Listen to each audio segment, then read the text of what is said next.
الزمان أربعينيات هذا القرن، والمكان شبه القارة الهندية بطولها وعرضها، والإنسان الذي جمع بين الزمان والمكان هو غاندي زعيم الهند وباعث استقلالها. الموضوع هو الملح. الملح السلعة الاستراتيجية بكل بساطتها وأهميتها، وظفها هذا الإنسان الفذ في معركة استقلال الهند. في أوج نضاله السلمي طلب من الهنود مقاطعة الملح الذي تصنعه إنجلترا، والذهاب إلى شواطئ الهند الطويلة لاستخراج الملح بأنفسهم. فكرة بسيطة، لكن نتائجها ودلالاتها كانت عظيمة. نستطيع أن نأكل مما نزرع ومما نربي من حيوانات وطيور، نستطيع أن نلبس مما تنسجه أيدينا، ونستطيع أن نستخرج ملحنا بأنفسنا. هكذا قال غاندي، وكانت استجابة شعبه رائعة، أدت في نهاية الأمر إلى رضوخ بريطانيا واعترافها باستقلال الهنود. ما يهمنا هنا هو الملح. من أين اكتسب كل هذه الأهمية؟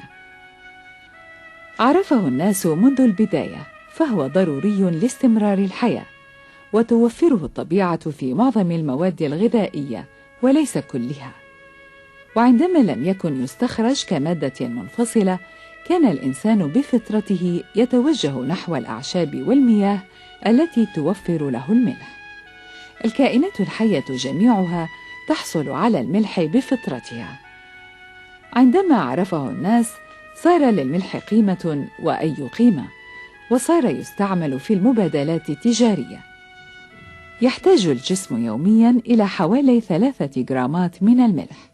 إذا زادت الكمية تقوم الكليتان بطرد الفائض منه. يوجد في الطبيعة أنواع كثيرة من الملح، فهو موجود في صخور اليابسة وموجود في مياه البحر. أما ملح الطعام فيتكون من مادتين اثنتين، الصوديوم والكلور. ما يستهلكه الإنسان من الملح لا يكون صافيا في مجمل الأحوال، فهو يحتوي على نسب متفاوتة من المواد الصلصالية والرمال والمواد الكبريتية. تتطلب أعمال تصفية الملح وسائل خاصة قبل أن يصبح صالحا للأكل.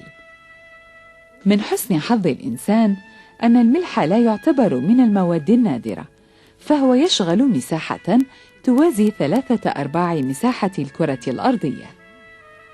لتحديد نسبة الأملاح في محيطات وبحار الأرض يلاحظ ما نسبته 1338 كيلومترا مكعبا من الماء، موزعة على مساحة 361 مليون كيلومتر مربع، تحتوي على 3% من الأملاح المعدنية.